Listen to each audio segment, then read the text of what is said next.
នេះខ្ញុំចង់បង្ហាញបងប្អូនពីរបៀបធ្វើជ្រក់ពងទាហ្នឹងហើយតែគ្រឿងផ្សំយើងមាន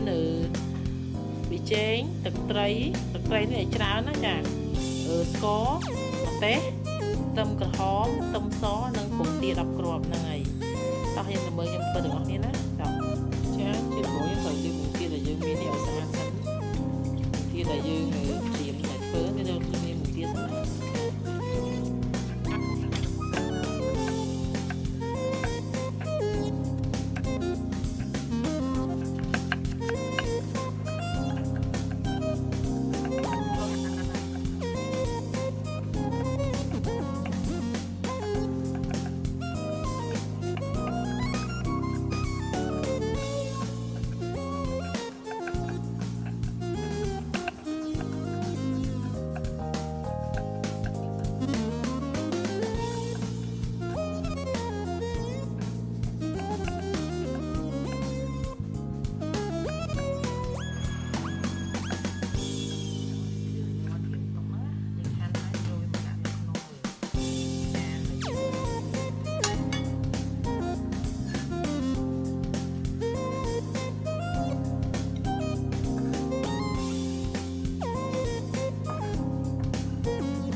បងធំមកចាំទៅយើង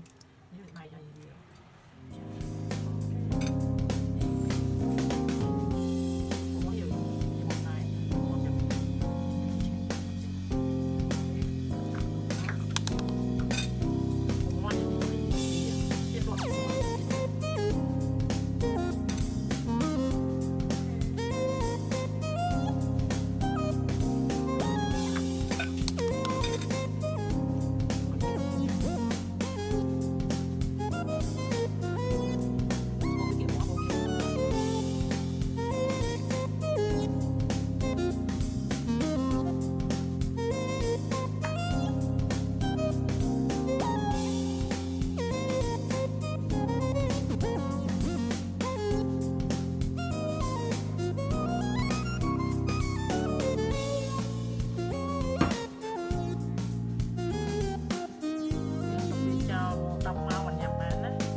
ចាឥឡូវយើងធ្វើរួចស្រេចហើយណាបងប្អូន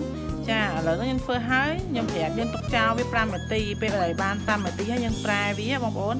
យើងប្រែហើយ5នាទី5ម៉ោងបងប្អូនចាបាន5ម៉ោងហើយយើងប្រែវាត្រឡប់មកខាងទៀតចាហើយយើងកំប្រូវាឲ្យចិត្តយើងទុកវារយៈពេល5ម៉ោងទៀតអញ្ចឹងយើងបើកញ៉ាំបានទេណាបងប្អូនចាបងប្អូននេះពងទាយើងបានគ្រប់10ម៉ោងហើយចាវាឡើងអរគុណដែលចូលមើលវីដេអូខ្ញុំណាអរគុណបើសិនជាបងប្អូនចូលចិត្តវីដេអូខ្ញុំជួយចុច like share និង subscribe ផងណាអរគុណបងប្អូនបាយបាយ